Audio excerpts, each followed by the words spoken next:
The moment my son said, "Dad, Jenna still sends you $6,000 a month, right?" I felt something snap like a gunshot inside my chest. $6,000. 8 months. 48,000 gone. And I'd been eating canned beans from the church pantry, thinking maybe God just forgot about me. That's how betrayal sounds, quiet, polite, and disguised as love.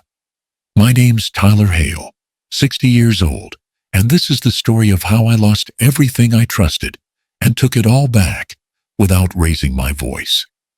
If you're watching this right now, hit like, subscribe, and tell me in the comments where you're hearing my story from, because I want to know how far the truth travels before it finally comes home. Dad, Jenna still sends you the $6,000 every month, right? That's how my Father's Day started, with a question that cut cleaner than any blade. 6,000. The number hung in the air like a slow echo, pulsing against the white wallpaper of my kitchen. For 12 months, I'd been living off food boxes from the church pantry and a part-time job at Miller's Auto, counting out change to buy generic arthritis pills. 6,000 a month, a fortune that existed only in someone else's world, not mine. Evan stood in the doorway, tall, well-groomed, 35, smelling of success, that sterile scent of leather seats and aftershave that comes with people who never check a gas bill anymore. He was holding a gift bag, bright blue, the kind that says Happy Father's Day in glossy letters, and he smiled like he believed everything was fine. "Jenna's been keeping up with the transfers, right?" he repeated, casual, like it was a weather question. I froze halfway through pouring coffee. The drip kept falling, slow and steady, dark against the white mug. My throat tightened. I managed a small laugh, the kind that sounds normal if you don't listen too closely. "Transfers," I said. "Son, what transfers?" He blinked. "The 6,000. Every month. Jenna handles it. We talked about it last year. So you don't have to worry about anything." My hands trembled just enough to rattle the spoon. Last year, around the same time he'd gotten that big promotion in Columbus. The time he said, "You've done enough for me, Dad. Let me take care of you now." I'd believed him. And for a few weeks, I'd waited for the first deposit. Then another. Then I stopped checking altogether, because disappointment is easier when you don't have proof. I set the mug down, the sound sharp in the stillness. "Well, son, I've been managing. The food bank helps, and the church drops off supplies sometimes. Don't you worry." The smile slid from Evan's face like rain off glass. "What do you mean, the food bank, Dada?" But before he could finish, her voice filled the hallway, bright, syrupy, rehearsed. "Evan, honey, where do you want me to put the flowers, Jenna?" She swept in, like a gust of perfume and confidence, wearing a cream dress that probably cost half my year's wages, heels clicking against the old linoleum floor that still bore the scuff marks from my wife's wheelchair. She carried a bouquet so perfect it looked rented. "Oh, Dad," she said, smiling like sunlight. "You look wonderful. Happy Father's Day." She leaned in, air-kissed my cheek, and placed the flowers on the table beside the chipped salt shaker. Her eyes scanned the room, the aging cabinets, the patched ceiling, the dented refrigerator, and that little flicker of pity flashed behind her lashes before she masked it with another smile. "I've been bringing the money every month," she said lightly. "Maybe you just forgot, Tyler. You know how things slip sometimes." Her words hit me like a slap wrapped in velvet. Forgot. I might forget where I left my reading glasses, but not $6,000. Not when every night I'd been cutting my blood pressure pills in half to make them last the month. I looked at her for a long moment, the diamond bracelet, the manicured nails, the skin that smelled of something foreign and expensive. I could almost hear the sound of my wife's voice in the back of my mind. "Watch how she talks, Ty. Some smiles hide sharper teeth than they show." Evan's eyes darted between us. "Wait," he said slowly, "Jenna. You've been bringing it right. I've been transferring it to your account every month for Dad. Of course, she said sweetly, her tone dipping into mock surprise. Every single month.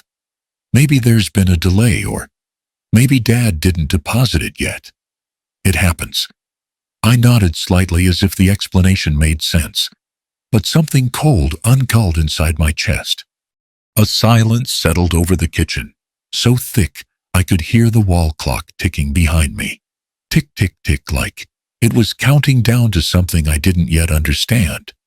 Evan frowned, confusion creasing his forehead. Maybe we should check the account together later, he offered. Could be a bank issue. Sure, I said softly. Could be. The air felt heavier than before. Jenna placed the empty gift bag on the table, pretending to adjust the flowers. Anyway, I brought your favorite pie, Tyler.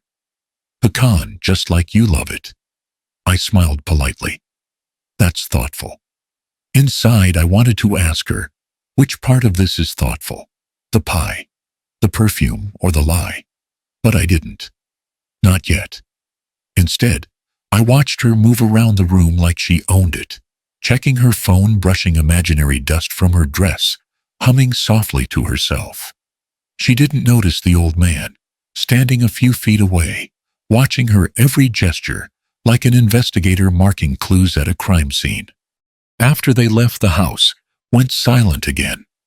Only the faint smell of her perfume lingered, something floral and cold, like money.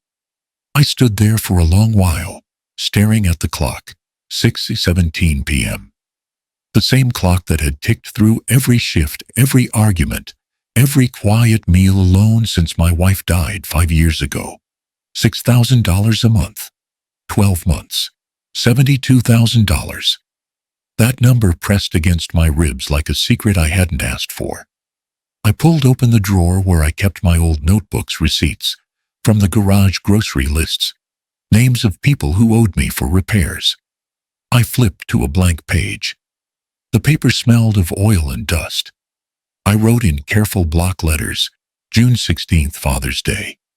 Evan asked about the $6,000 Jenna's been sending. I've received nothing. Note, her perfume smelled like lilies and smoke. Her smile didn't reach her eyes. I sat back in the chair and looked around the small kitchen, the faded curtains, the cracked counter, the chipped mug. Every object seemed to hum with quiet humiliation. Outside, the streetlights flicked on one by one. Somewhere down the block, a neighbor's kid was setting off fireworks early, tiny pops echoing against the summer dusk. I thought about Evan's face, the way guilt had flickered there before confusion took over. I thought about Jenna's voice, smooth as glass, gliding over lies like a practiced skater on thin ice. And I thought about my wife, her picture still hanging above the sink, smiling that soft, steady smile she wore when she didn't believe a word someone was saying. I closed my notebook and whispered into the empty room. You'd tell me not to let this go, wouldn't you, Maggie? The clock answered for her. Tick, tick, tick. Each second was a reminder. Truth doesn't die, it waits. I rose slowly, poured the cold coffee down the sink, and stood by the window. Across the street, the Miller family was sitting on their porch, laughing, clinking beer bottles, the sound of normal life. Mine had shifted quietly, invisibly, in the space of one question. $6,000. 12 months. A lie wrapped in a Father's Day smile. I didn't know how deep it went yet, but I knew one thing for certain: starting tomorrow I'd find out. I looked back at the clock once more. Its hands moved steadily, mercilessly, slicing the silence apart. Every tick felt like a countdown, not to Father's Day, but to the day the truth would finally break the surface. I didn't nap after they left. Men my age don't sleep well after a lie walks through the front door wearing perfume. I cleared the plates, rinsed the coffee rings out of the mugs, and pulled the spiral notebook from the junk drawer, the one with oil smudges on the cover, and Miller's auto timing belts and brakes stamped across it like a blue bruise. That book used to track oil changes, tire rotations, who still owed me $40 for a starter I swapped in their driveway. Today it became something else. Evidence. I flipped to a clean page dated the top, like a man swearing himself in, and wrote the time down to the minute. Then I wrote what was said, exact words, not my feelings about them. Feelings can wobble. Words are bolts. They either fit the thread, or they strip it. 12:41 p.m. Evan, Dad. Jenna still sends you the $6,000 every month. Right, 12:42 p.m. Me. What transfers 12:43 p.m. Jenna, I bring it every month. Maybe you forgot. I kept going. How long they stood. Where Jenna set the flowers, east corner of the table, vase chipped. The way Evan's right foot tapped when he got nervous. The exact brand of perfume I couldn't place, white lilies with a bite of smoke. I wrote it all because I spent 40 years around engines, and I know this: when something's wrong, the diagnosis lives in the details. By the time the page filled, my hand had stopped shaking. I started a second list, a simple ledger with 3 columns: date, claim, proof. It looked empty and honest. Honesty is always spare. I left the book open on the table like a fresh wound and went out to the porch for air. Ruth was on her stoop across the street, trimming petunias with the focus of a surgeon. 68, retired postal inspector, walks like she still wears a badge under that cardigan. Ruth has the humor of a drill sergeant and the eyesight of a hawk. If a stranger sneezes on our block, she can tell you what brand of tissue he used. You look like a man who just swallowed a fishbone, she called. Happy Father's Day, Tyler. Depends which part of fatherhood you're asking about, I said. She studied me for 2 beats. Come over. Her kitchen smelled like lemon oil and paper. Old photographs lined the wall, uniforms, parades, a young Ruth in navy blue, with a grin that said, lie to me. I dare you. She poured sweet tea into heavy glasses and sat me at the table like I was a witness. Start from the top, she said. I did. The question. The 6,000. The church pantry. Jenna's smile that didn't reach its eyes. I slid my notebook across the table. She read faster than I could swallow. Good. Exact quotes. She tapped the page with a short nail. Keep doing this. Times. Words every visit. Save envelopes with postmarks. Take pictures of anything they bring or claim to bring. If it's not written, it didn't happen. That's how you worked cases, I asked. That's how the truth works, she said. Also check your mail. Been any missing statements? Any envelopes from banks you don't recognize? I thought about the stack on my counter. I get junk. Pre-approvals. A few important notices I tossed because they weren't my banks. Ruth's eyebrows rose. Don't toss anything important looking. Scammers count on you to throw away your alarm bells. We start simple. Pull your credit reports every bureau. Look for hard inquiries and new trade lines you didn't open. Then we ask your banks for a transaction history. Not the little monthly summary, the raw ledger. Seems like a lot, I said. Ruth's smile was small and sharp. So is a foreclosure notice. The word hit like a cold rag to the face. Foreclosure, Tyler. I've seen spouses, stepkids, cousins, hell pastors steal equity right out from under folks who thought love was a lock. HELOCs are fast. All you need is an address, an SSSN, a notary with a loose conscience, and someone who talks like they belong in the room. She set her glass down. You live alone. You're grieving. You trust. That makes you a target and a half. I stared at the condensation ring her glass left on the table. It looked like a halo, if halos were heavy. Let's do it, I said. We started with my mail. Ruth brought a shoebox like a field kit, sticky notes, highlighters, a magnifier, rubber gloves. We spread envelopes across my kitchen table and sorted utilities. Pharmacy. Church newsletter. Junk. Suspicious. She taught me to look at return addresses, to feel for windowed envelopes, that weren't fully sealed to spot the tiny barcodes mailers use to prove delivery. She showed me where to find forwarding indicators. If someone redirected your mail, she said, we'll sniff it. By sunset, we had a neat stack labeled, to call.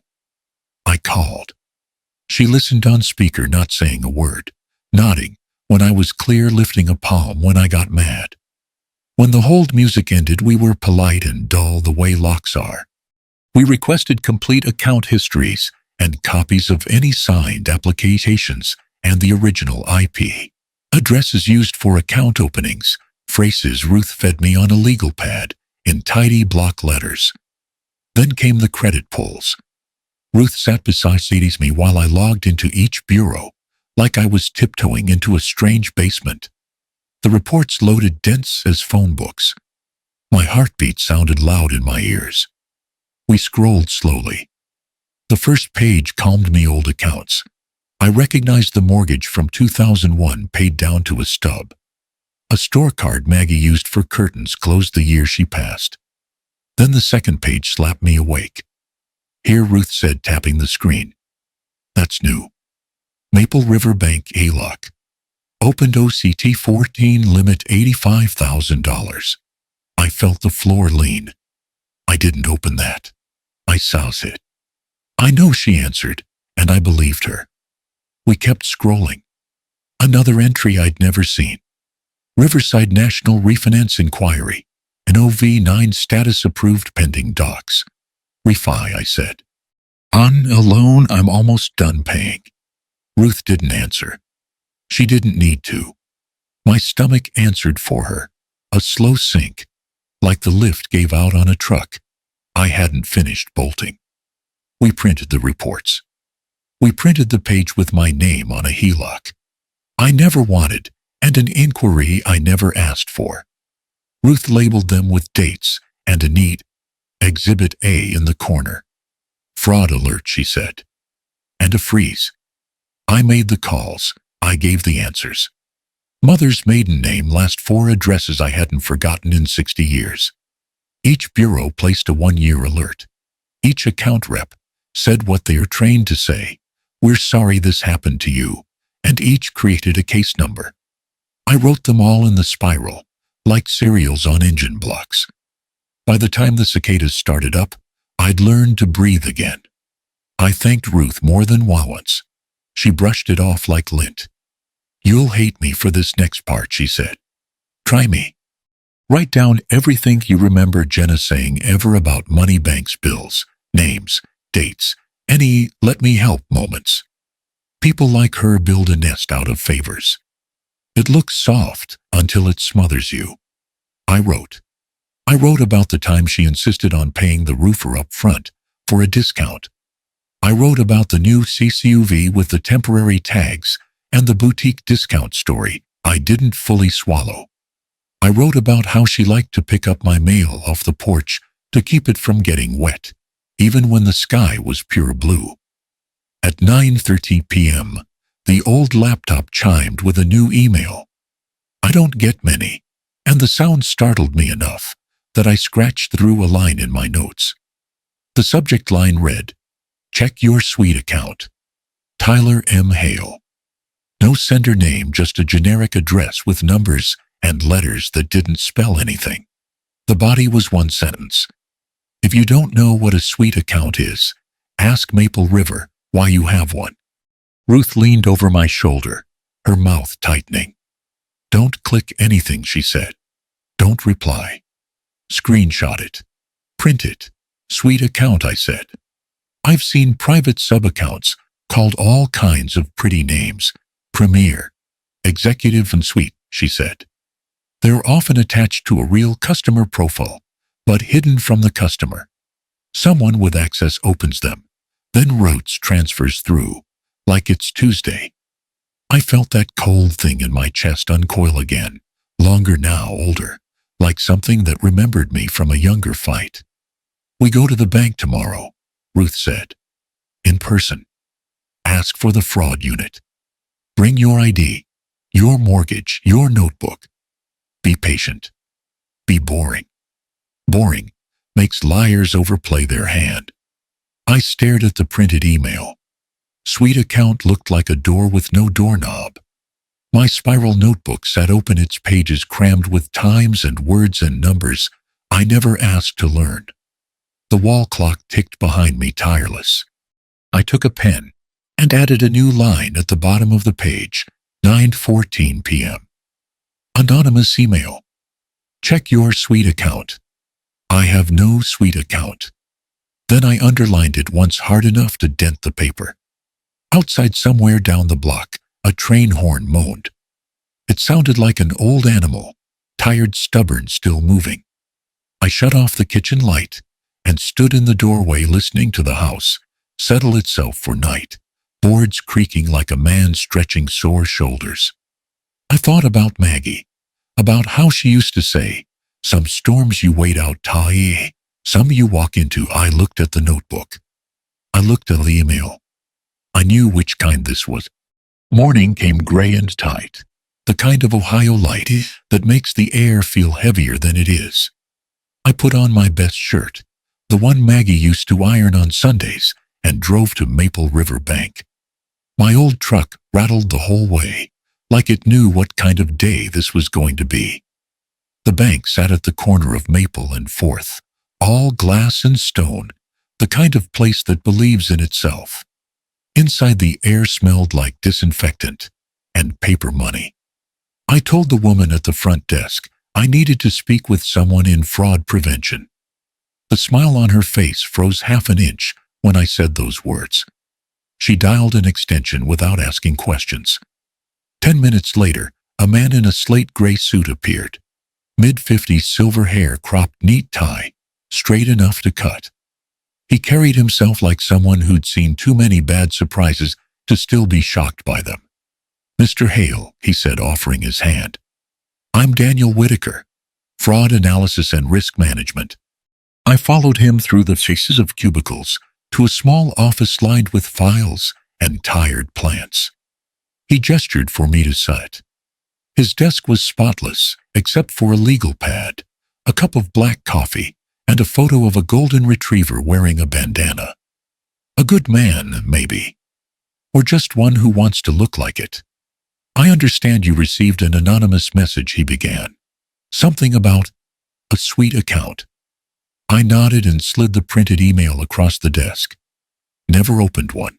Never heard of it until last night. He studied it, his brow folding. Then he turned to his monitor, fingers moving fast over the keyboard. "Let's see what the system says." The screen's reflection flickered in his glasses, rows of numbers, green text codes. "Mr. Hale," he said after a minute, voice careful, "I want to confirm a few things. You maintain a checking account here ending in 4427, correct?" "Yes, sir. That's the one I use for bills. Been with this bank 30 years. He nodded. "And you've never requested any secondary account? No online enrollment for premium or suite services? Never?" "I barely use online banking. Too many passwords." Whitaker's lips pressed thin. "All right. Then we do have a problem."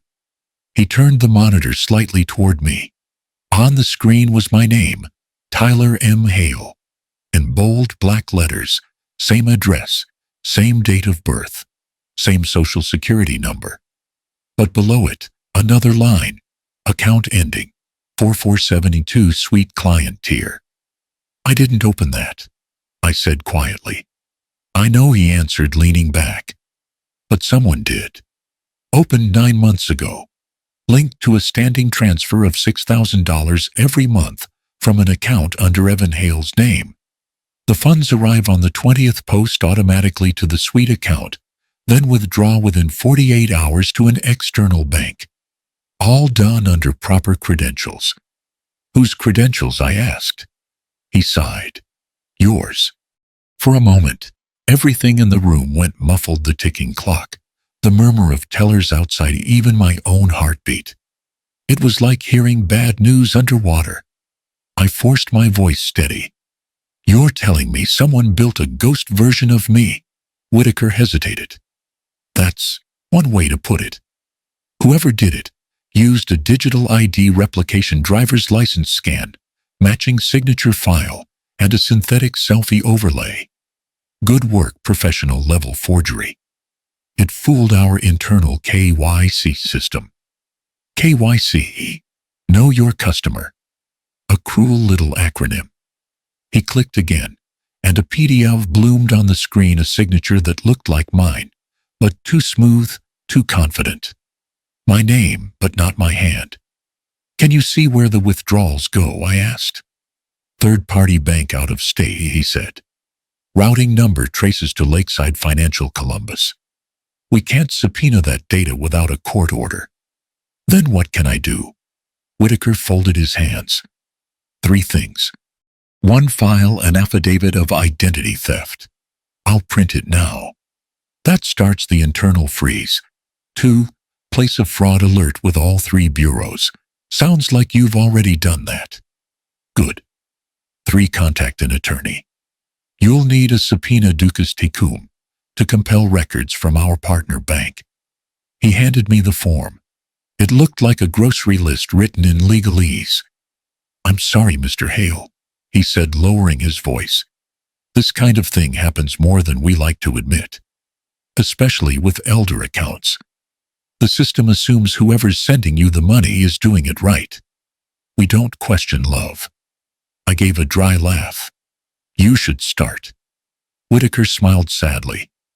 If I did, I'd be out of a job. He stood, walked to the printer, and returned with a stack of papers. The affidavit, the transaction log, the account opening documents. I noticed a faint scent of toner, sharp and sterile.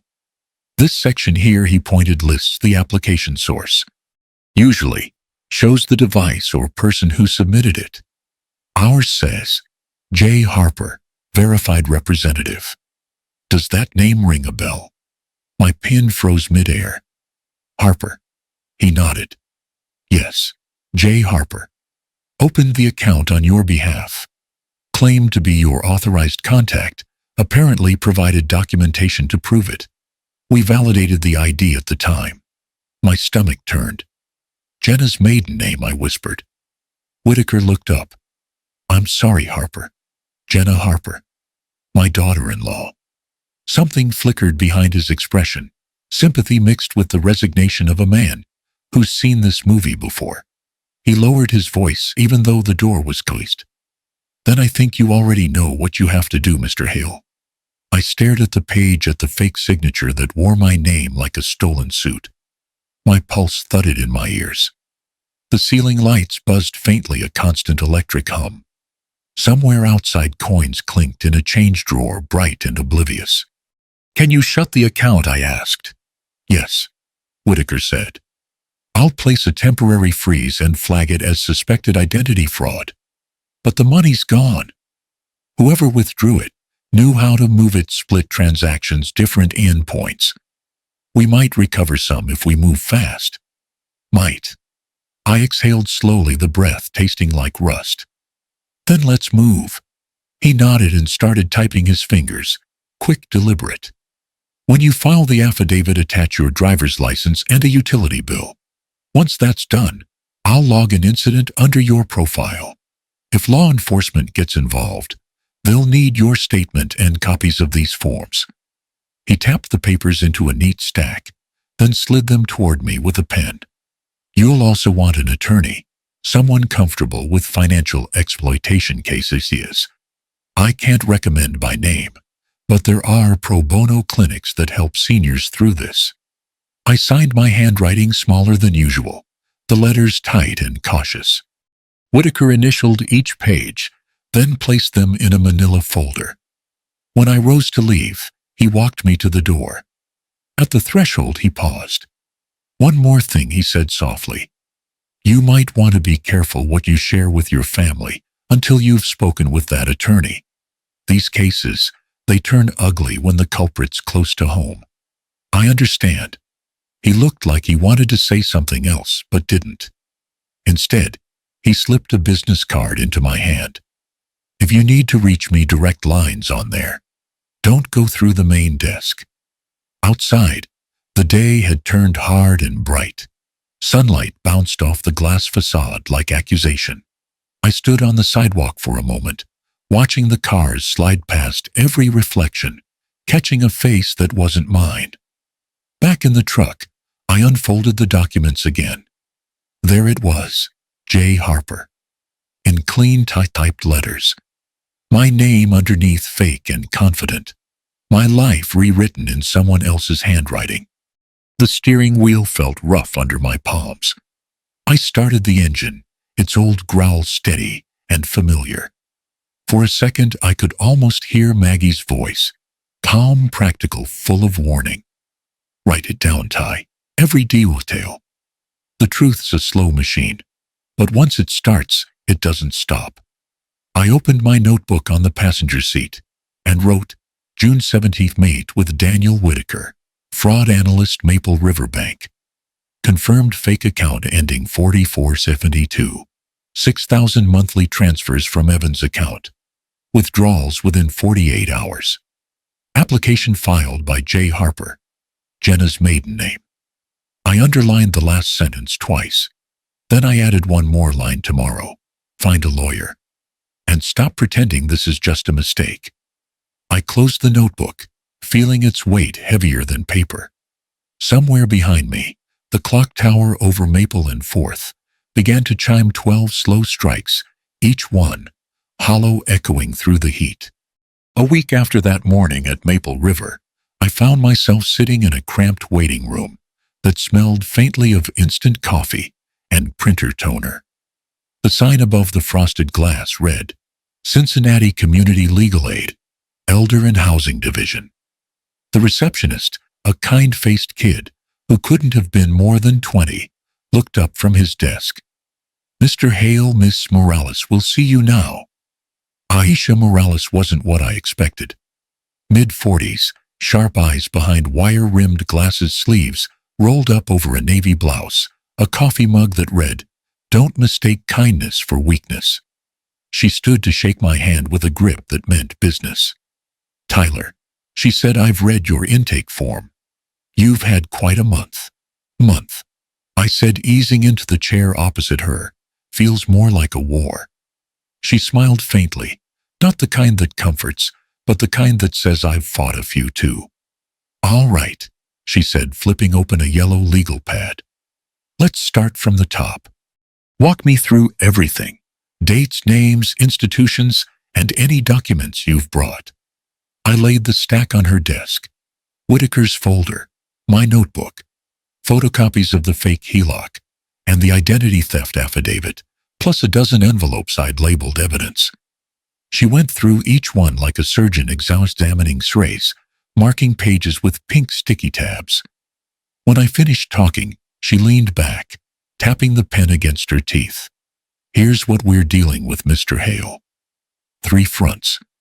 She turned the pad toward me and drew 3 neat columns. 1.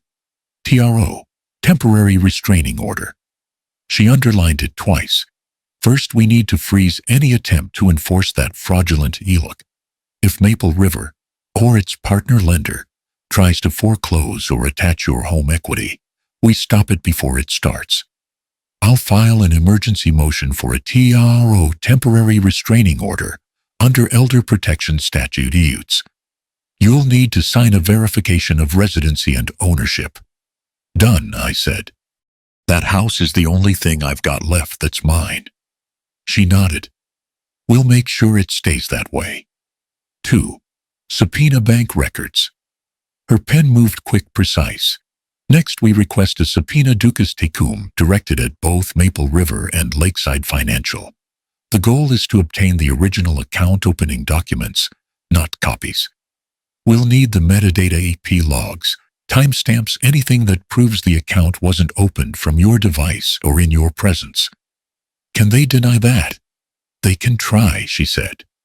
But once the affidavit's filed, they are obligated to respond within 14 business days. And if they stall, I'll file a motion to compel. Paper trails always talk, Mr. Hale. Even liars leave footprints. 3. Forensic accounting. She circled the 3rd column. Once we have records from both banks, I'll bring in a forensic accountant, from our partner firm in Dayton. They'll trace every $6,000 transfer from Evan's account through the suite account and follow the withdrawal paths. If those funds end up in any account bearing Jenna's name or her maiden name, Harper, we'll prove intent and misappropriation. I sat there staring at the words on her pad, black and tidy and devastatingly simple. You make it sound like an engine schematic, I said. In a way it is, she replied.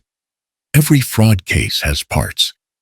We just need to find which bolts they loosened. Her efficiency steadied me.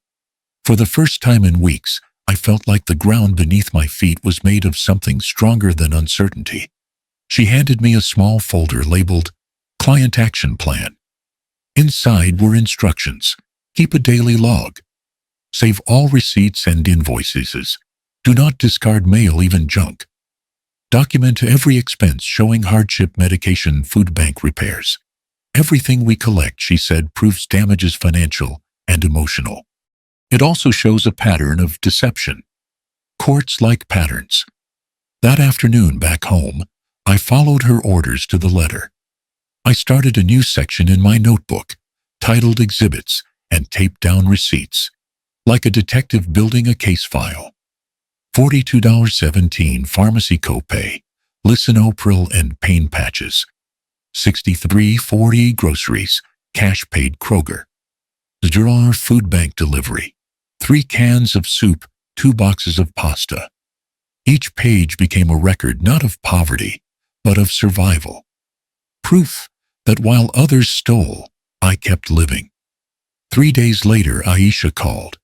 Her voice carried that tight tone of someone who'd just found something she wished she hadn't. Mr. Hale, can you come to the office this afternoon? There's another issue we need to discuss. When I arrived, she had a folder waiting, red-tabbed and thick. I reached out to your son's company. She began carefully to verify financial overlaps. You mentioned earlier that he's an executive at Hale Tech Innovations. Correct. Yes. He's the CFO there. She exhaled slowly. Then you should see this. Inside were printouts of company credit card statements, corporate accounts, under Evan Hale, Chief Financial Officer. I frowned. I don't see what this has to do with... Look closer, she said, pointing to a column marked Authorized Users. Beneath Evan's name was a second one, J. Hale Supplemental Card Holder. Aisha tapped the next line. Charges over the last 4 months. Columbus Spa Retreat, $1,260. La Maison Boutique, $4,800. Jewelux Gallery, $9,200. And hotel stays at the Maxwell billed as corporate travel. Each signed J. Hale. My throat went dry. You're saying Jenna used Evan's company card? She nodded grimly, repeatedly. With his corporate authorization. I confirmed with the accounting department. Your son thought the card was inactive. Someone reactivated it online through the company portal. IP, traced to a device registered under Jenna's personal email address. The air in the office turned heavy, thick with the sound of betrayal made visible in numbers. I stared at the printouts, the flowing cursive signature at the bottom of each charge. Same hand that used to bring flowers to my table. She was spending company funds, I murmured, while stealing the money meant to keep me alive. Aisha's tone softened. I'm sorry, Mr. Hale, but this helps us. It strengthens the case for criminal intent, embezzlement, and financial exploitation. It proves she wasn't confused or negligent. She knew exactly what she was doing. I closed my eyes for a moment, breathing slow, steady. Evan doesn't know yet, I said. He'll blame himself. Maybe, she replied, but truth first, feelings later.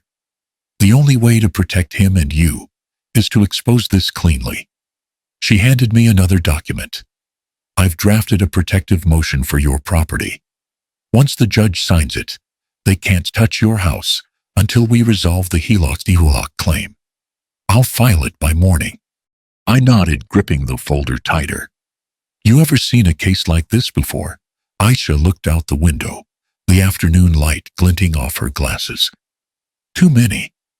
The difference is, most clients your age give up before we reach discovery. But you've already done half my job. You kept records. You wrote everything down. That's how we win. Outside, the sky had turned that faint gold before dusk, soft but uncertain. I walked to my truck, the folder under my arm like a lifeline. For the first time in months, I wasn't just surviving, I was fighting back. That night, under the weak kitchen lamp, I wrote in my notebook, June 28th, mate with attorney, Aisha Morales. 3-part strategy trio to protect house subpoena for bank records, forensic accounting, for fund tracing. New discovery, corporate card misuse by Jenna Hale, luxury expenses signatures verified, evidence expanding, truth catching speed. I underlined that last line 3 times. Before closing the book, I noticed the last item on the printout Aisha had given me, one that neither of us had discussed out loud. Columbus Spa Retreat, couples package, signed J. Hale. Couples, not solo. I stared at it for a long while, the letters blurring until they stopped meaning anything at all. Somewhere deep down I knew this was only the service. Beneath it, the rest of the truth was waiting, uglier, heavier, and inevitable. By Friday, Aisha said I was ready. You've got the truth, she told me, her voice calm but firm. Now you need to learn how to carry it. She leaned back in her chair, crossing one leg over the other. When you face them, Tyler, do not accuse, do not shout. People who lie expect anger. It's how they shift the story. You're going to be steady, stone steady. The truth doesn't flinch. I nodded, though my palms were already sweating. And if they twist it, then you let them twist it, she said. Because I've got the rope that'll hang the lie. You just keep your tone low and your words simple. Remember facts, not fury. We practiced. I sat at her office table pretending it was my patio. She played the part of Jenna voice, sugar sweet, all sympathy and guilt. I practiced lines like I understand, and that's not how the records show it. And we'll check with the bank just to be sure. Every phrase ended soft like a door closing slow. I could feel my pulse steady with each repetition. She called it training the quiet. When I left her office, she handed me an envelope.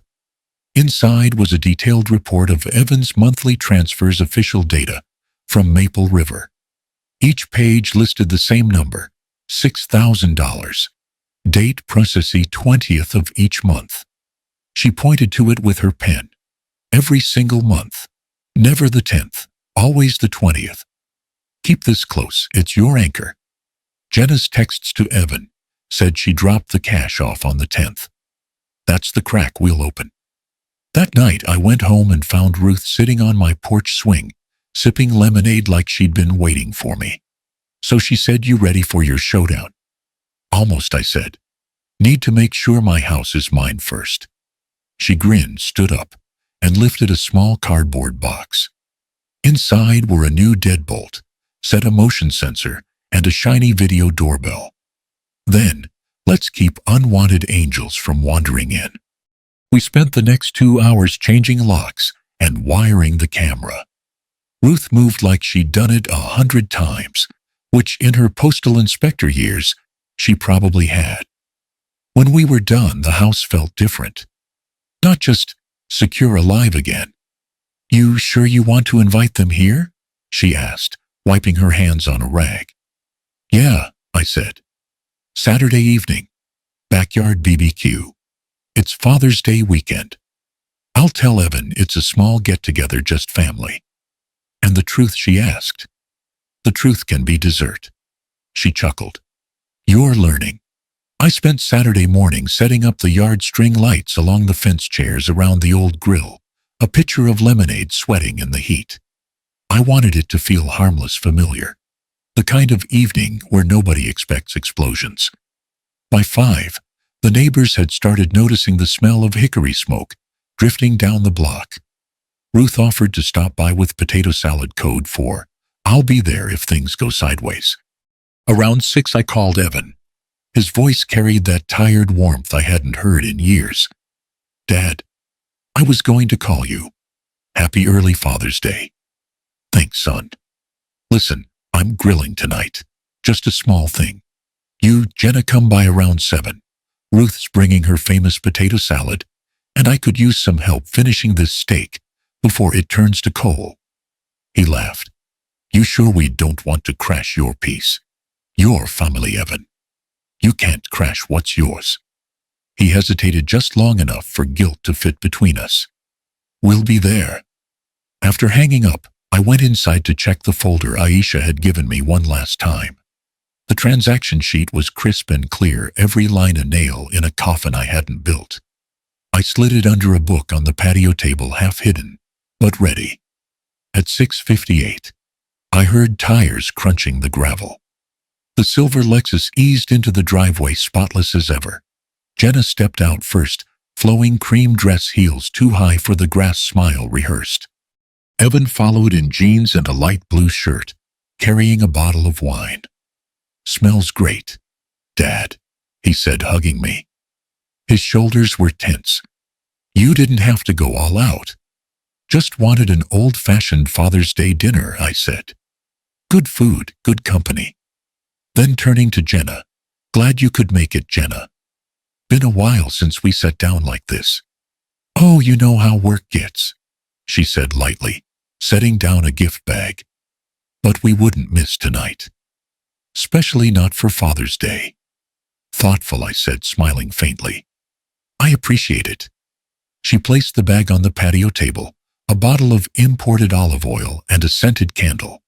Expensive, elegant, and utterly meaningless.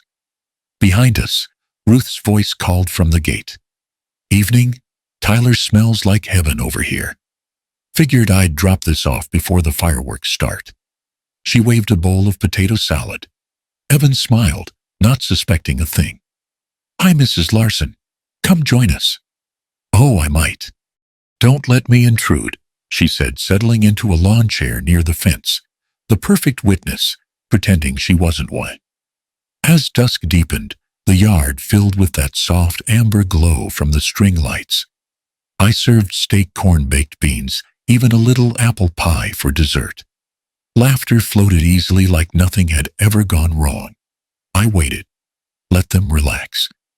When the plates were mostly empty and the first chorus of crickets began, I leaned back and said casually, Evan, I wanted to thank you for sending those transfers each month. They've helped me keep things steady. He smiled. Of course, Dad. I'm just glad Jenna's been bringing them on time. Right, honey? Jenna, mid-sip of wine, looked up. Oh, yes. Every month on the 10th. I make sure of it. The 10th, I asked, tilting my head. That's sweet. You must be early then. The bank usually processes them on the 20th. For a heartbeat, nobody spoke. Then Jenna gave a soft, dismissive laugh. Oh, must be a delay in posting. You know how banks are. Sure, I said evenly. Though the report Aisha pulled from Maple River shows they never miss a date. The 20th. Every time. Never earlier. Evan frowned slightly. Wait, the 20th. But you told me you dropped the cash off before then. Jenna's smile tightened, her hand gripping the stem of her glass. I did. Maybe they log it later. Ruth coughed softly from her chair, pretending to fuss with her bowl. Evan looked between us, Canisian knitting his brow. I kept my voice steady. Well, maybe I'm wrong. Maybe I'll double-check when I go to the bank Monday, just to be sure everything lines up. Jenna nodded too quickly. Yes, of course, I'm sure it's fine. The air felt heavier now. Crickets stopped. Even the porch light seemed to hum louder. Evan forced a chuckle, trying to rescue the mood. Dad, you and your records. You'd make a great accountant. Used to be, I said quietly. And numbers never lie. I could see it then, the small flicker of unease in Jenna's eyes. The exact second she realized I wasn't guessing anymore. She excused herself to take a call. Evan watched her go, still half smiling, but unsettled. Ruth caught my eye and gave the slightest nod. The evening wound down with polite words and awkward hugs. When the Lexus finally pulled away, the only sound left was the low hum of the string lights. Ruth came over, patting my shoulder. "You kept your cool," she said. "Didn't give her an inch." "I just told the truth," I said. She looked toward the driveway, where the taillights had vanished. "Sometimes, Tyler, that's the loudest thing a man can say." Inside, I took out the folder again and placed the printed report on my desk under the lamplight. At the top of the page, automatic transfer, 6,000 posted 20th of each month. I stared at that line until the letters blurred. Then beneath it, I wrote in my notebook, June 22nd, IBE to dinner. Jenna repeated 10th. Records show 20th. Evan confused. Ruth present. The mask is starting to crack. And at the bottom of the page I added one more line. Next step. Make the truth undeniable. The next evening, the real Father's Day was warmer than it had any right to be. The air hung thick with the smell of grilled meat and blooming lilac. Fireflies blinked lazily over the fence like tiny watchmen. On the surface it looked like a postcard of American Peace Family, gathered laughter drifting, plates clinking. But underneath the air was electric. I could feel it like the hum before a power line snaps. Evan stood by the grill, tongs in hand, flipping burgers, with the overconfidence of a man who wanted everything to stay simple. Jenna was arranging napkins, setting each one at an exact angle. I'd seen that kind of precision before in a people trying to control a room. "You outdid yourself again, Dad," Evan said, grinning. "Mom would have loved this." The mention of her name softened the edge in me. "Your mother never let me near a grill," I said. "She said I cooked like a mechanic, too much. Oil, not enough, patience." That drew a small laugh from him. Even Jenna smiled, though hers seemed measured. She was right, though I added, flipping a steak. She always knew the right timing for everything. I said it lightly, but the words had weight. Timing. That was the word of the night. We sat down around the patio table, just as the sun began to fall behind the maple trees. Ruth was there again, pretending to fuss over the lemonade, sitting at the edge of the group, like a friendly neighbor. The string lights glowed overhead, soft and honey-colored. Evan poured wine. Jenna cut into her steak. For a moment, I let myself breathe. "Dad," Evan said, raising his glass. "To you. For everything you've done and for everything you still do." I clinked my glass against his. "To family," I said. "May we always tell each other the truth." Jenna's smile faltered for a fraction of a second. Then she recovered. "Of course," she said smoothly. "Truth above all." I leaned back, letting the quiet stretch a little. "You know, Evan," I said, "your mother used to make this same dinner every Father's Day. She'd make you say what you were grateful for before we could eat." He chuckled. "Yeah, I remember. I always said I was thankful for the ice cream afterward." And she'd roll her eyes and make you start over. The memory warmed me, steadied me. I wanted this part, the human part, to live beside what came next. When the laughter faded, I turned gently toward Jenna. My voice was calm, almost soft. "Jen, just to clear up my old man's memory, what day do you usually bring that money Evan sends each month?" She looked up mid-bite, caught off guard by the innocence of the question. "Oh," she said lightly, "the 10th, like always." "The 10th, I repeated. "Sure about that?" She smiled, all ease and charm. "Of course." Why, I didn't answer. I let the silence hang just long enough for Evan to look up, confused. "Wait," he said slowly. "I thought I set the auto-pay for the 20th. "I remember, because that's payday." The air snapped tight. The faint buzz of the string lights suddenly sounded loud. Jenna blinked. "You...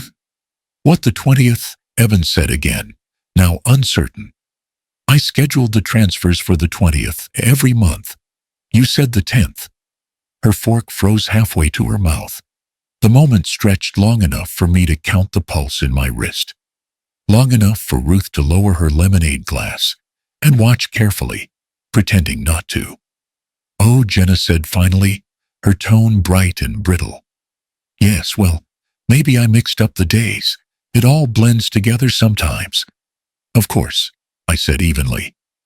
Easy to lose track of time, especially when you are handling so many accounts. The word accounts landed like a dropped tool on concrete. Evan looked between us. What's going on? I shook my head gently. Nothing, son. Just sorting out some dates. You know me can't stand when the math doesn't line up. The conversation staggered forward for another minute, half-hearted, clumsy.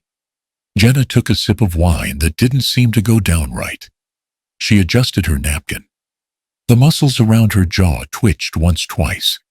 And then, like a divine cue from a script I didn't write, her phone buzzed. A sharp, insistent chime, one of those custom alerts meant to sound important. She tried to ignore it, but the screen lit up right beside her plate. I caught the words reflected in the glass of her wine. Payment failure, Lakeside Spa. Account past due. Another buzz. Notice Skyline Motors payment declined. Contact billing. 2 names. Both burned into my mind. Lakeside Spa. Skyline Motors, the same vendors from Aisha's forensic report, the ones where Jenna had charged luxury packages and corporate expenses under Evan's name. Evan's brow furrowed. Jenna. What was that? She snatched up the phone too fast. Nothing. Just spam. Ruth leaned forward slightly. Funny kind of spam. They usually don't mention luxury car dealers. Jenna's face flushed, but she managed a tight laugh. It's a billing error. Happens all the time. Sure does, I said, keeping my tone mild. Though it's strange they both happen at once. Evan reached across the table. Let me see. Evan, don't. Jenna began, but he'd already taken the phone from her hand. The glow of the screen lit his face as he read. Once, twice, his expression drained from confusion to disbelief. You bought a car, he whispered. On my corporate card. She tried to laugh again, the sound thin and desperate. No, it's not what it looks like. It's... Then what is it, he snapped. Because it looks exactly like what Aisha showed me last week. Her eyes shot to me. You talked to her. I didn't answer. I didn't need to. For a second, all I heard was the wind moving through the trees, the crackle of the dying coals. The web had ripped. The truth was no longer trapped in whispers or reports. It was breathing in open air. Evan stood up, the chair legs scraping harshly against the patio stones. You lied to me, he said. For how long, Evan? Please, Jenna started, but he stepped back, shaking his head. Dad, he said, voice shaking now. Did you know about this? I knew something was wrong. I said I didn't want to believe who it was. The silence that followed felt endless. Even the fireflies seemed to pause their flickering. Finally, Jenna grabbed her purse. I don't have to sit here and be humiliated, she snapped. You're twisting everything, both of you. No one's twisting anything, I said quietly. The numbers are straight. She turned, storming off toward the car, her heels digging into the grass. The headlights flared to life, cutting across the yard before she reversed out of the driveway and disappeared into the dark. Evan stood there for a long time, staring at the empty space she left behind. Ruth touched his arm gently. Son, she said you might want to come by the legal office tomorrow. There's going to be fallout. He nodded, dazed. Yeah, okay. When they both left, I sat alone under the humming lights. The plates were cold, the steaks half-eaten. I poured myself a glass of water and stared at the reflection of the string bulbs on the surface. It was over, but it wasn't done. The truth had finally stepped out into the open, but it hadn't finished its walk yet. I reached for my notebook and wrote, June 21st, Father's Day dinner. Ask Jenna about transfer dates. She said 10th. Evan corrected with tension. Phone alerts, Lakeside Spa, Skyline, Motors payments. Declined. Confrontation began. Jenna fled. Underneath I added, the mask broke tonight. But the damage underneath still breathes. Then I closed the book, listening to the faint echo of the clock inside the house, ticking toward midnight. Each second felt clean, sharp, irreversible. The letter came on a Tuesday morning, heavy and official, the kind that smells like bad news before you even tear it open. The envelope was stamped, certified mail. Legal notice. My name, Tyler Hale, printed clean and black above the return address of Riverside Title and Lending. My hands trembled as I slid it open with the edge of a butter knife. Inside 3 pages is. The first line hit me like a punch. Notice of foreclosure proceedings. Property address. 166 Oak Bend Drive. Amount due. 83C41723 my house. The one Maggie and I built piece by piece, board by board. The only thing I had left of her. I sat down hard in the kitchen chair, the letters shaking in my hand. Beneath the legal jargon, the words blurred, but I could still read them. Delinquent HELOC balance. 90 days past due. Proceedings to initiate sale. A hollow sound escaped me before I even realized it was a laugh. Of course, I muttered. Of course she'd come for the house. I called Aisha immediately. She didn't even let me finish the sentence before saying, bring it, now. When I arrived, she was already standing by the copier, sleeves rolled up, scanning the documents like a field medic triaging a wound. She moved fast, Aisha said. Too fast. I asked, though I already knew. She nodded grimly. The HELOC tied to that fraudulent suite account just defaulted. Payments stopped last month because we froze the transfers. Now the lender thinks you missed the payments. So they are taking my house. They're trying to, she corrected. But not yet. I'm filing an emergency motion for temporary restraining order right now. Butler County Courthouse. We'll stop the sale until we can prove fraud. She was already typing, her fingers a blur. We'll allege identity theft, forged documentation, elder financial exploitation. The judge on duty this week is Lawson. She's fair quick to grant freezes if the paperwork's solid. Can we win? I asked quietly. Winning comes later, Aisha said. Right now, we buy time. By that afternoon, we were standing before Judge Lawson herself, a woman with sharp glasses and no patience for drama. Aisha did the talking. Calm, precise. Her voice cut through the courtroom like a scalpel. Your Honor, we're requesting an emergency TRO to prevent the wrongful foreclosure of my client's primary residence.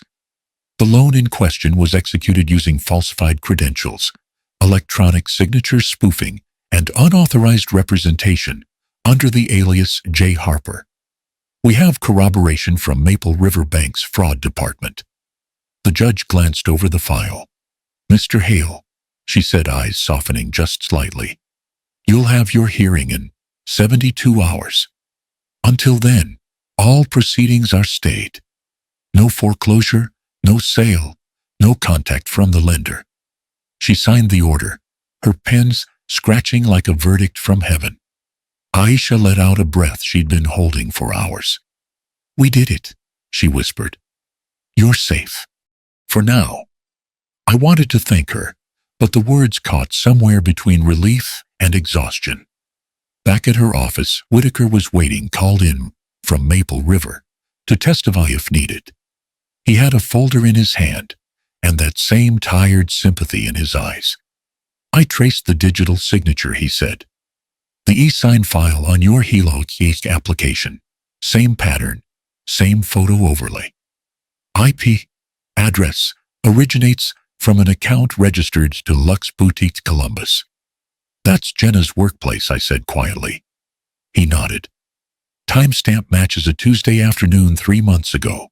Surveillance from that day shows her logged into a back-office terminal. No one else accessed it. The proof hit like a weight I'd been carrying, but couldn't name. It wasn't suspicion anymore. It was fact, cold and mechanical. Whitaker Aisha said we'll need that report certified for the hearing and include the source metadata. He nodded. Already done. Then Aisha turned to me. There's more, she said carefully. The notary records for that loan. We pulled the notarization log. Every HELOC requires a witness signature. Guess who signed as witness? I braced myself. Who? She slid a sheet across the table. The handwriting was looping, almost childish. The name printed in black ink. Maya Harper. For a second my heart stopped. Maya, I whispered. My daughter Aisha blinked, surprised. You have a daughter named Maya. I nodded slowly. Haven't spoken in 5 years. She left for Seattle. Didn't even come back for her mother's funeral. I'm sorry, Aisha said softly. But no, it's not her. We checked the ID. This Maya Harper is 21, Jenna's cousin. Works part-time at that same boutique. I exhaled shakily, a mix of relief and ache I couldn't separate. The name had cracked open something I'd kept buried. For a moment I saw my own Maya, her laughter, her teenage defiance, the way she'd said, "You and Mom don't understand me." And then she was gone again, just like the memory. Aisha's voice brought me back. It's deliberate, she said. Jenna used a relative with your daughter's name to cloud the trail. If anyone looked, they'd assume family involvement. She's smart, I said bitterly. Smart enough to rot everything she touches. Aisha's eyes softened. Smart doesn't mean invincible. We've got a trail now, AP notary and false witness. Once we hit the hearing, we'll expose every piece. That night, I drove home under a sky swollen with storm clouds. The air smelled like rain and rust. When I reached my porch, I sat on the steps with the foreclosure notice spread out beside me, watching the wind tug at its corners. I thought about the word home, how fragile it really was. 4 walls, a roof, and the hope that no one could take it from you. Now even that hope had paperwork attached. The next morning, Ruth came over with coffee. I showed her the order. So she forged her way into your mortgage too, she said quietly. There's a special place in hell for people like that. Hell's too kind, I muttered. She rested a hand on my shoulder. You've got 72 hours to turn this ship. Let Aisha steer. You just keep breathing. I nodded, though my chest felt tight. You ever get tired, Ruth? Fighting things that shouldn't need fighting? She smiled sadly. All the time. But I'd rather fight tired than lose quiet. Inside, I opened my notebook again, the same one that had become both diary and evidence. I wrote June 2016, received foreclosure notice. Fraudulent HELOC in default. Aisha filed emergency TRO. Judge Lawson granted stay, 72-hour hearing set. Whitaker traced IP of e-signature to Lux Boutique, Jenna's workplace. Witness signature Maya Harper, cousin, not my daughter. Name hit like a ghost. I paused, staring at that last line until it blurred. Then I added, smaller, almost to myself. Funny how even ghosts can be used as weapons. I closed the notebook and looked out the window. The wind was rising again, rattling the gutters. Somewhere in the distance, thunder rolled slow, steady, like a warning. 72 hours. That's all that stood between me and losing everything. And for the first time, I wasn't sure which scared me more, losing the house, or what the truth would cost once it came fully into light. The discovery phase felt less like a process and more like excavation, digging through layers of deceit so tightly packed that each document came up like a bone from the earth. Aisha called it the quiet war. No shouting, no gavel strikes, just evidence stacking itself into a shape that could no longer be denied. 3 days after the emergency hearing, Maple River Bank complied with the subpoena. A courier delivered a sealed manila envelope, thicker than any Bible I'd ever owned. Aisha slid it open carefully, sliding out pages, photos, and a USB drive. "Here it is," she said. The eye of the storm. Whitaker was already there, his tie-loosened glasses slipping down his nose. He plugged in the drive. On the screen appeared a grainy surveillance feed of the Lux Boutique office, the same afternoon the HELOC had been opened. We all leaned forward. There she was, Jenna, perfectly framed by the ceiling camera, her posture composed, her hair pulled back, the image of confidence. She wasn't nervous, she wasn't stealing, she was working like someone who believed they owned the world. She clicked through tabs on the monitor, inserted a USB stick, and then paused, looking directly at something off-screen. Another figure stepped briefly into view, passing behind her, a tall man in a dark jacket. He said something. She laughed. "Pause there," Aisha said. Whitaker froze. The frame zoomed in. The man's face was blurry but visible. Beard, baseball cap. "Who's that?" I asked. Whitaker glanced at the metadata. Timestamp 2:43 p.m. Same day as the loan filing. Registered visitor under the name Kyle Harper. Aisha looked up sharply. "Her brother." He nodded. "And according to the transaction records, the first outgoing wire from your fraudulent account, $5,000, was transferred 2 hours later to a digital wallet registered to a K. Harper." She slid another page toward me. "That wallet's been traced. The forensic accountant we hired followed it through a chain of crypto transactions, Monero, Bitcoin, Ethereum, classic laundering pattern. It ends with the purchase of 2 vehicles through Skyline Motors, both registered under Kyle Harper." My stomach turned. So she didn't just steal from me. She used family to wash it clean. She built an ecosystem of theft, Aisha said quietly. Every transfer from Evan's account hit that fake account under your name. From there it funneled to Kyle's crypto wallet, then out again to tangible assets, cars, spa services, boutique investments. Perfect loop. Until we froze it. I felt something in my chest tighten, not anger this time, but disbelief at the precision. "She planned it like a business," I muttered. "She must have been proud." Aisha nodded grimly. "And tomorrow we start depositions. She'll have to answer for it." The next morning, I sat in a conference room at the Butler County Courthouse, a long table, a recorder in the middle, the hum of fluorescent lights overhead. Jenna was already there, immaculate as ever, wearing a dove gray suit and a face of calm that could have fooled God himself. Across from her sat Aisha, eyes sharp, voice low. The court reporter began typing, her keys snapping like a metronome of truth. "State your name for the record." "Jenna Marie Harper Hayes." "Occupation boutique manager." "Part-time investor." "Relation to the plaintiff." "Mr. Tyler Hale." "My father-in-law." Aisha leaned forward. "Mrs. Hayes, do you acknowledge authorizing a home equity line of credit under Mr. Hale's name?" Jenna smiled faintly. "I manage household finances. My father-in-law often forgets payments. I only signed what he asked me to." I felt the words hit cold and calculated. "I forget payments," I said softly. "You mean the same man who balanced 3 companies' ledgers for 30 years? Aisha touched my arm lightly. "Mr. Hale, you'll have your turn." Jenna continued smoothly. "Sometimes he gets confused. He's older now. I was only trying to help." Aisha flipped a page. "And how do you explain this?"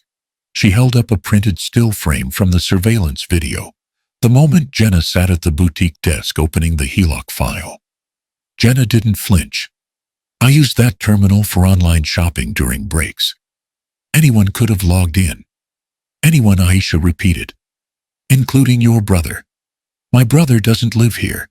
Yet bank records show $6,000 transfers from the fraudulent account, ending in his crypto wallet.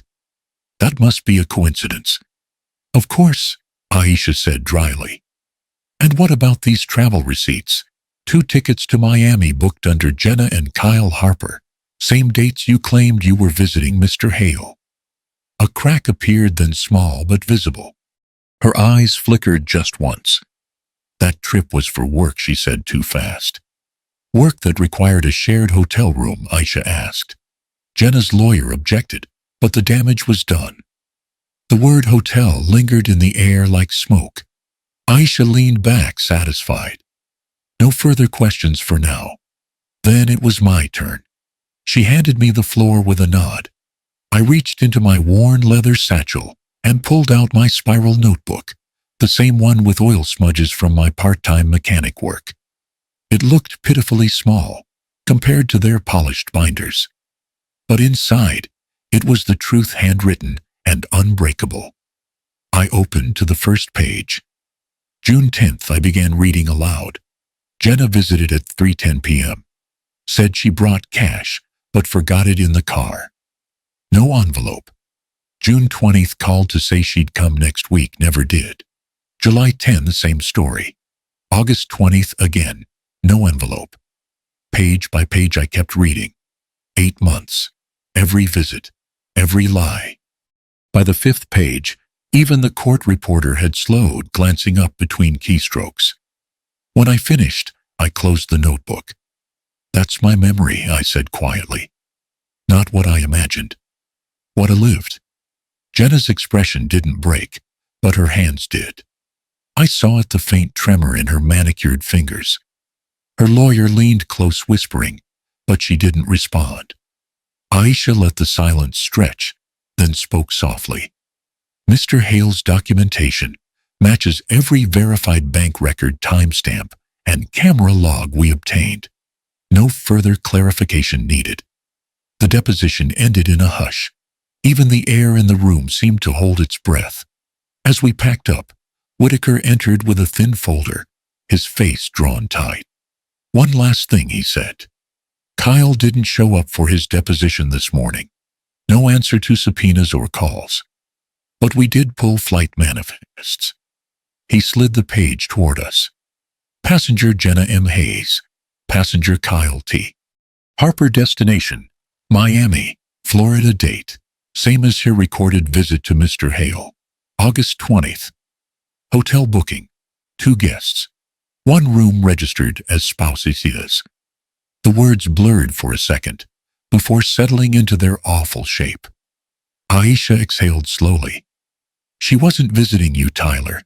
She was laundering your son's money on a beach vacation with her brother. For a long moment, I said nothing. The rage didn't come like fire. It came like ice. I closed my notebook and stood. Then let her have her beach, I said quietly. Because next time she steps in court, the tide's coming for her. That night I sat alone in my kitchen. The lamplight pooled over my notebook, casting long shadows across the page. I wrote June 30th, bank. Video confirms Jenna and Kyle opened Helixoc from Bootsy. Funds from fake Tyler account traced to crypto wallet in Kyle's name. Laundered via car purchase. Jenna deposition lies about my memory, claims to manage finances. I read 8 months of notes. Her mask cracked. Kyle absent. Flight logs, Miami, August 20 with Jenna. The day she said she came to visit me. And at the bottom, 1 line in all caps. Truth doesn't need a witness. It just needs a record. I closed the notebook, turned off the light, and sat in the dark for a long time. Outside, the wind rattled the trees like quiet applause. Inside, I felt something I hadn't felt in a long time. Resolve, without anger. Clarity, without vengeance. The storm wasn't over, but for the first time I knew exactly where lightning would strike next. The courthouse smelled of floor polish and fear. It was still early, the kind of gray Ohio morning that seeps into your bones, but the hallway outside courtroom 3B was already humming with whispers, footsteps, and the nervous shuffle of papers. Aisha stood beside me, calm as always, her leather case tucked under one arm. "Remember," she murmured, "we're not here to win today. We're here to make them stop moving." Inside the courtroom buzzed low with tension. At the front sat Judge Lawson, the same firm-eyed woman who'd granted our emergency order. Her gavel rested like a sleeping weapon. Across the aisle, Jenna was seated in an immaculate navy suit, her hair pulled tight. Kyle wasn't with her. His seat was empty, a silent admission of guilt. Her attorney whispered something in her ear, but she didn't nod, didn't blink. Just stared straight ahead, the picture of composure. Evan sat behind her, looking wrecked. His eyes were bloodshot, his posture hunched. He hadn't shaved. In his hands, he kept twisting his wedding ring, as though it might turn back time. When our case was called, Aisha rose smoothly. "Your Honor, the plaintiff, Mr. Tyler Hale, seeks a preliminary injunction to preserve his property and assets pending trial. We request the following: 1, an immediate freeze on all bank accounts associated with Jenna and Kyle Harper. 2, entry of list pendants on any real estate transactions connected to the plaintiff's home. And 3, a protective order barring Mrs. Hayes from accessing or managing any financial accounts belonging to her husband, Mr. Evan Hayes." Judge Lawson adjusted her glasses. "Proceed." Aisha clicked her remote. On the screen, projected evidence filled the wall. The surveillance footage of Jenna at Lux Boutique, the notarization log with Maya Harper, the wire paths traced to Kyle's digital wallet. One by one, she laid them out like dominoes. "Your Honor," Aisha continued, "the fraud is systematic.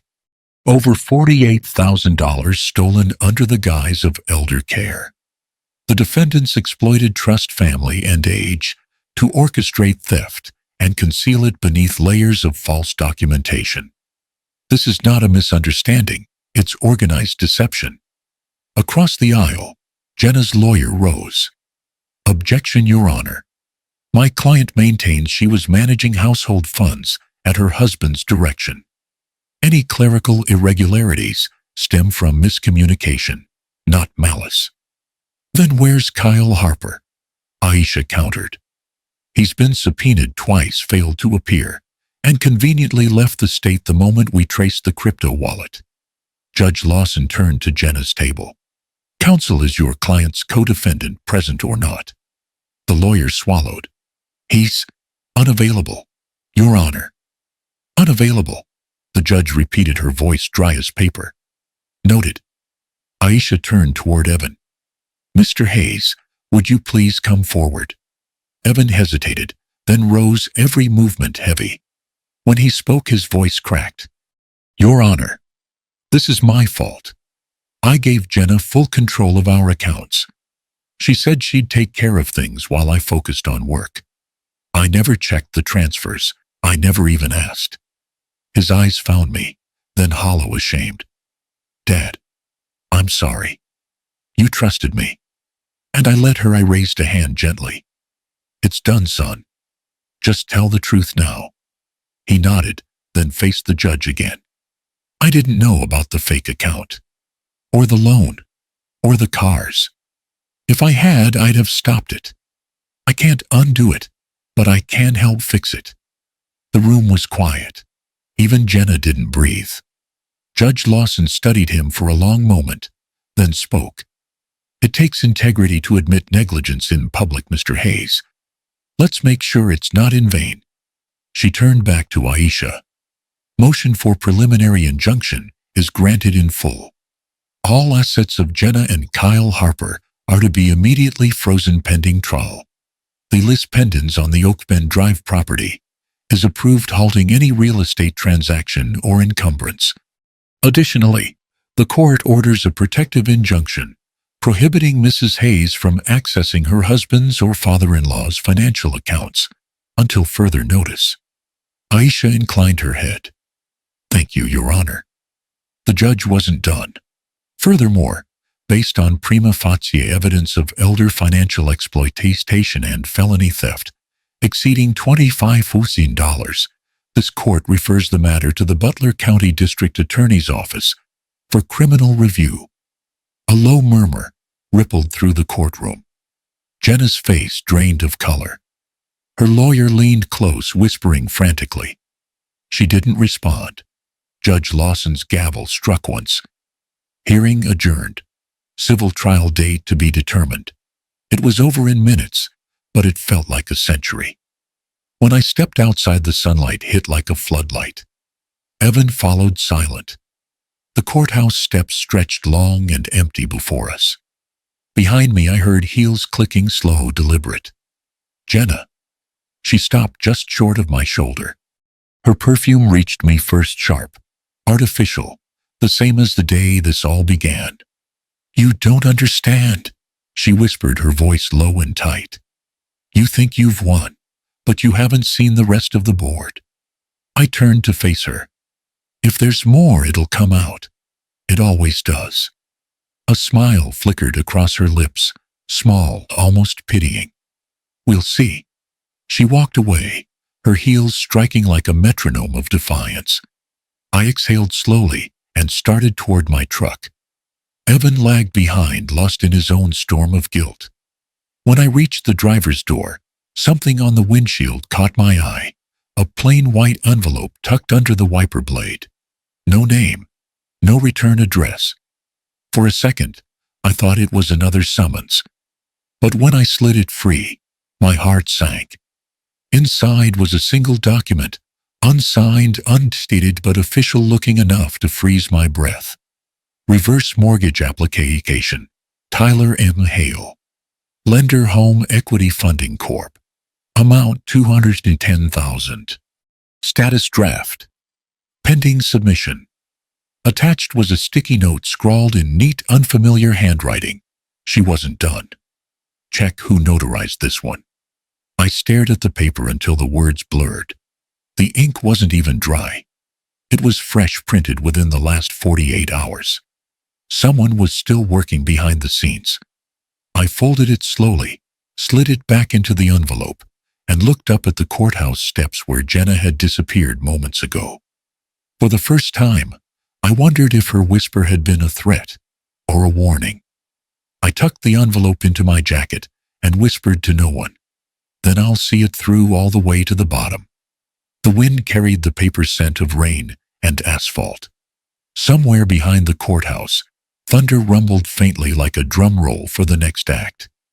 The storm came hard that night, one of those Ohio tempests that doesn't just fall, it descends. Rain slashed across the windows in thick silver cords. Thunder rolled low, like a warning crawling across the ski stay. I was sitting by the kitchen table, half reading the injunction papers Aisha had emailed, when headlights cut through the rain outside. Then came the pounding.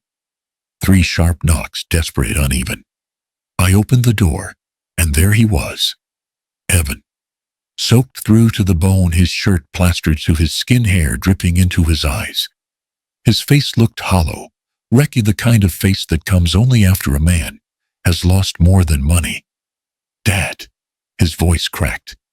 Dad. Before he could finish, his knees buckled. He dropped right there on the porch, rain pooling around him, his shoulders shaking. I ruined everything, he sobbed. You were right. About her. About all of it. I reached down, grabbed him by the arms, and pulled him inside. He was trembling like a man with fever. Get up, son, I said softly. We don't kneel in our own house. He nodded weakly, but his body wouldn't stop shaking. I wrapped a towel around his shoulders, guided him to the chair by the kitchen table. The kettle was already warm. I poured water over a slice of ginger, watching the steam curl upward. He stared at it, like it was something holy. After a long silence, he spoke, his voice low, hoarse. They called me from accounting today. Said company funds were missing again. Tens of thousands, all marked as client entertainment. Spa visits, travel, car leases. The receipts had my name, Dad. I said nothing. He looked up, eyes red. But it wasn't me. I checked the security feed. His breath hitched. She was there, with Kyle, using my corporate card. Together, he pressed both hands over his face. I saw them laughing. The rain outside roared louder, slamming against the window, like applause for disaster. Evan, I said quietly, you don't need to explain. Yes, I do, he insisted, voice breaking. You trusted me. Mom trusted me. I let her plan my life, my marriage, my career. I thought being a good husband meant saying yes. I thought love meant blind faith. But I wasn't loving anyone, Dad. I was just afraid to be alone. I slid the steaming cup of ginger tea toward him. Then maybe it's time you learn the difference between trust and surrender. He stared at the cup. What do you mean? Boundaries, I said. A word your mother used to teach every Sunday when you were a kid. She'd say love without boundaries isn't love, it's erasure. You give and give until there's nothing left of yourself. That's what Jenna wanted, to empty you out until you were too quiet to notice her stealing the air. He wiped his face with the back of his hand, nodding slowly.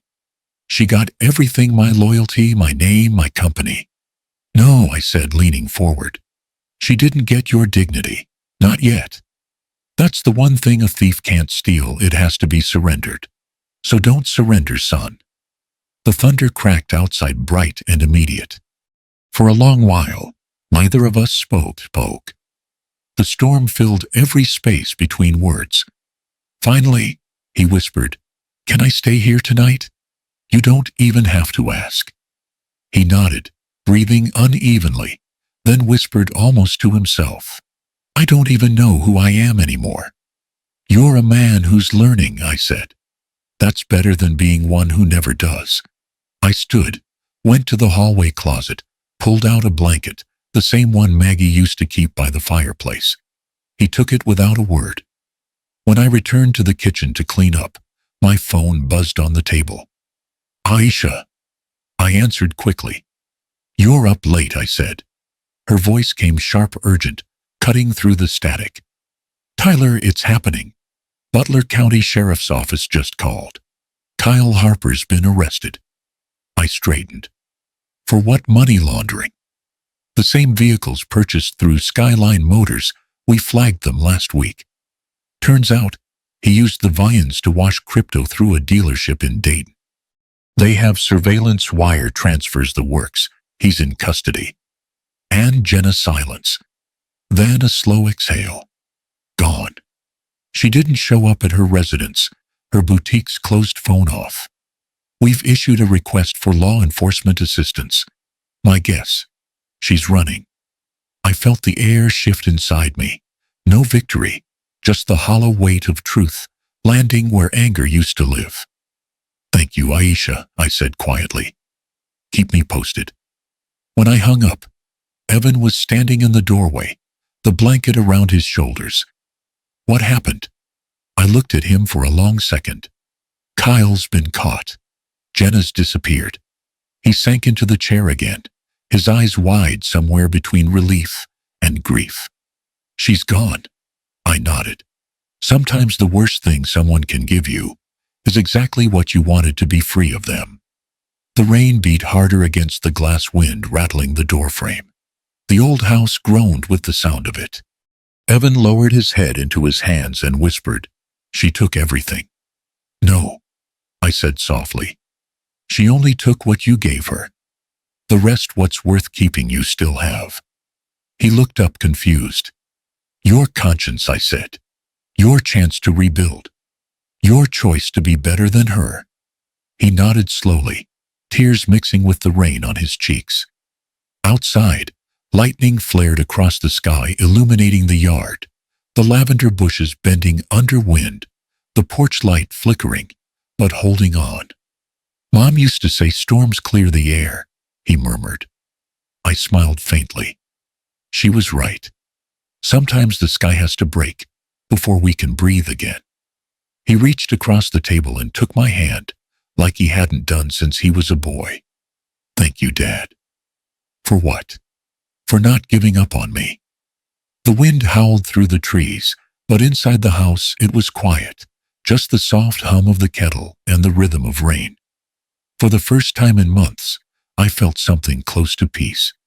Not because the war was over, but because for once my son was home. Still deep down, I knew this wasn't the end. It was just the eye of the storm. It took another 3 months for the law to finish what truth had already started. The hearings, the motions, the endless pages of exhibits, all of it funneled down to a quiet morning in September when the clerk called my name for the last time. Judge Lawson read the summary judgment with the calm precision of a surgeon. The defendant, Jenna Marie Harper Hayes, is ordered to remit restitution in the amount of $48,000 plus administrative and legal fees. The fraudulent HELOC is declared void ab initio. The deed on 117 Oak Bend Drive is hereby reaffirmed as the sole property of Mr. Tyler M. Hale, with the forged signatures nullified. A no-contact order shall remain in effect for a period of 5 years. The defendant will serve a suspended sentence contingent upon completion of financial restitution and a mandated financial rehabilitation program if she surrenders herself voluntarily. Her gavel fell like a closing door. Aisha exhaled beside us, me a small, satisfied smile, tugging at the corner of her mouth. "We did it," she said. "I didn't cheer. I didn't need to. Victory, when it just doesn't shout, it exhales." Outside, the air felt lighter. Ruth met us on the courthouse steps holding a thermos of coffee and 2 styrofoam cups. "For the champions," she said. "You look like you need warmth more than words." Evan wasn't in the courtroom that morning. He was already working again part-time, helping rebuild his department's internal controls. But his apology the night before still echoed in my head. "I can't undo what she took, Dad, but I can make sure no one else ever loses like we did." That's when the idea began. 2 weeks later, in the basement of St. Mark's Methodist Church, we held the first meeting of what Aisha called the Second Ledger Project. It wasn't fancy, just a row of folding chairs, a whiteboard, and the smell of burnt coffee. But something about that small room felt sacred. The idea was simple: teach older adults to recognize fraud, show them how to read their bank statements, help them freeze their credit, track their mail, and reclaim their confidence. We called it Second Ledger because, as Aisha said, the first ledger shows what we've lost. The second shows what we choose to rebuild. Ruth handled logistics, moving through the room with the command of a retired inspector who still ran the block. Aisha lectured with precision: scams, signatures, IP, traces, turning what once terrified people into something they could finally understand. And Evan? Well, Evan came every Saturday. He'd stand by the coffee table, refilling cups, listening, sometimes speaking. "I used to think money was proof I'd done something right," he told the group one afternoon. "Now I think it's only good if it helps someone heal." People nodded. Some smiled. Some cried. It wasn't therapy. It was redemption with spreadsheets. As for me, I taught a class called Betrayals: How to Build Your Own Truth Log. I brought my old spiral notebook, its edges frayed, the oil stains still visible. I held it up and said, "This little thing saved my life. Write your truth while it's still small, before someone else writes it bigger and wrong." The laughter that followed was soft, but it felt like sunlight. Autumn came, and with it quiet. The house felt lighter. The silence was no longer hollow, it was peaceable. Evan still stayed some nights, fixing leaky pipes, repairing old shutters, learning to be still again. Ruth stopped by often, bringing casseroles and gossip. Aisha joined us for Sunday service, once awkward, in a borrowed hymnal, but smiling the whole time. For the first time in years, life wasn't something to survive. It was something to share. Then one afternoon, a week before Thanksgiving, the church's mail slot clanged. Ruth picked it up and frowned. "It's for you," she said, handing me a cream envelope. No return address, just my name handwritten in blue ink. Mr. Tyler Hale, Second Ledger Project. The handwriting was familiar, elegant, controlled. I sat down, opened it carefully. Inside was a single sheet of lined stationery, the ink slightly smudged as if written in haste. Just one line: "Not all the money was for me, J.H." Below it, a folded deposit slip, $10,000, transferred anonymously to Second Ledger's community fund. Aisha looked over my shoulder, her brow furrowing. "That's her handwriting." Ruth crossed her arms. Maybe guilt finally learned to write a check. I stared at the paper, the curve of each letter. The words weren't quite apology, but they weren't denial either. Somewhere between the two, maybe like a ghost still bargaining for peace. I slipped the letter into my notebook, next to the first page I ever wrote, June 10th. She said she forgot the envelope. The ink on those pages had faded a little, but the lesson hadn't. Some storms tear things down, others clear the ground for rebuilding. As the sun sank through the stained glass windows of the church basement, I looked around at Aisha, explaining how to spot phishing emails at Ruth, correcting someone's spreadsheet at Evan, helping an older man set up two-factor authentication on his phone. And I realized something Maggie used to say was true all along: you can't stop the world from breaking tie, but you can build small places where it holds together. I smiled, folded the letter back into the notebook, and wrote my final line: September 30th, case closed. House safe. Funds returned. Jenna gone but not forgotten. Evan rebuilding. Second Ledger alive. Every dollar that once hurt now heals. I closed the book and whispered to the quiet room. Ledger balanced. Outside, the last leaves were falling gold and certain, carrying the sound of closure on the wind.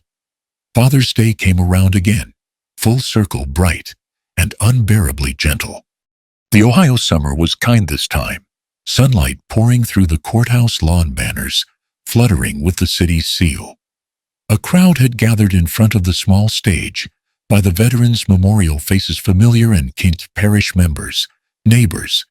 A few of the folks from Second Ledger, and Evan, sitting right in the front row, a folded program trembling in his hands. They called my name, Mr. Tyler Hale, in recognition of outstanding community service and advocacy for elder protection. The applause that followed wasn't loud, but it was warm, the kind that feels like hands resting on your shoulders rather than clapping. I walked to the podium, adjusted the microphone, and for a moment just stood there, looking at the people who'd carried pieces of my story: the banker, the lawyer, the neighbor, the son. My throat tightened. I didn't want to make a speech. I wanted to make sense of what it all had meant. So I spoke plain, the only way I knew how. I never set out to be any kind of hero. I began. All I did was start writing things down. Notes about who came by, what was said when the light changed in my own kitchen. Turns out, that's how truth survives, one line at a time. A pause. The wind lifted the corner of the notes in front of me, like it wanted to read them too. Justice, I said, isn't about making someone pay in blood. It's about setting the weight right again. It's the steadying of a scale, not the striking of a hammer. Some people think it comes from punishment. I think it comes from restoration, from the moment you stop asking who took what from me and start asking, how can I make sure it doesn't happen to someone else?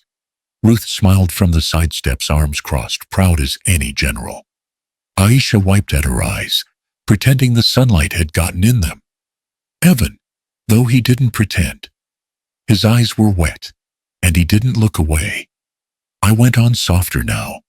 Last year, I thought I'd lost everything: my savings, my home, my trust. But I was wrong. What I lost were illusions. What I gained were boundaries. And that, friends, is the start of freedom. I folded the paper in half, slipped it into my pocket. If any of you ever find yourself doubting whether you can fight back, remember this truth: doesn't need to be loud. It just needs to last. The applause rose again, and somewhere in the back, a child's laughter rang out. It felt like grace.